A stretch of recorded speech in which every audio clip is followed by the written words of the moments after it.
In my sermon yesterday, I talked about how Paul repeated very important topics. And we see that today in Colossians chapter 3.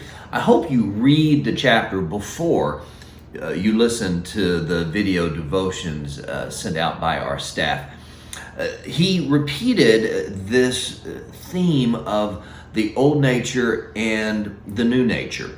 He talked about it in Romans chapter 6. He mentions it in Galatians chapter 5. He talks about it in Ephesians 4, which I preached 2 weeks ago. And now he talks about it again in Colossians chapter 3. You could put Ephesians 4 and Colossians 3 next to each other and see a lot of similarities. As a believer, you have two natures. Your old nature and your new nature. Your old nature was the nature you had before you met Christ. It was bent towards sin, but then you met Jesus, and now you have a new nature with the desire to please God. So what do we do with this old nature? He tells us in verse 5, he says, put it to death. Put to death whatever belongs to your earthly nature. And he gives us some examples. He says sexual immorality, impurity, lust, evil desire, and greed. A lot of sexual sins. Odd that he mentions greed at the end, but the word greed can be translated covet, which is how the King James translates it. And you might remember the 10th commandment said, do not covet your neighbor's house or your neighbor's wife. So you can covet property or a person. And we may be in the midst of a pandemic, but the pandemic in the Roman Empire was one of sexual immorality. It was rampant. Very similar to what we have in our culture today. And that's part of the old nature. That's who you used to be. In fact, that's what he says in verse 7. You used to walk in these ways. This is the life you once lived, but that's not who we are anymore. Then he gives another list of things that we should be dead to. Anger, rage, malice, slander, filthy language. Don't lie to one another. And then he says in verse 10 to put on the new self. We have a new nature.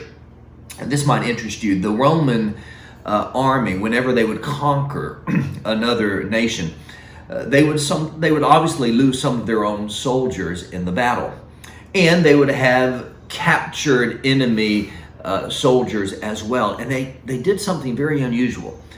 They would sometimes take one of the corpses of their own soldiers and tie it onto the back of one of the captured enemy.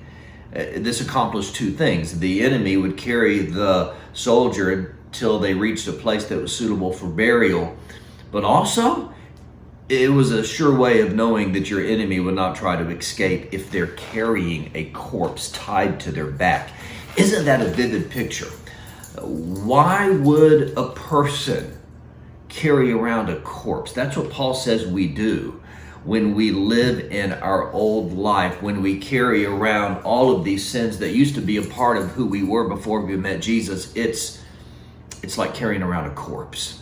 So he says, make sure that you are dead to all of that. And then he tells us what to put on the new self, he says in verse 10.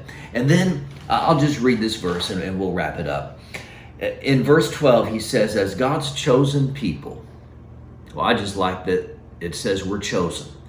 I told a teenager in church yesterday, you're chosen by God. And if God has accepted you and approved of you, it doesn't matter who else in this world accepts or rejects you.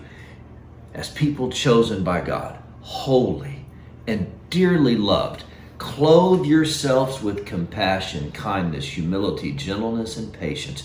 Bear with one another and forgive each other. And over all of these virtues, put on love, which binds us together. We could use, I think, a whole lot more of that in our world today. Don't you? This week, remember who you are. You are not that old person who lived that old way and had those old sins. That is a corpse that you don't need to carry around anymore. You are a new creation. You are chosen by God, holy and dearly loved. Let's live as a people who know God and know that we are loved by Him. Church family, You are amazing. Thank you for going on this journey with us through the New Testament. Tomorrow we'll be in Colossians chapter 4. And one of these 5 chapters you read this week, I'll preach a sermon on it this coming Sunday.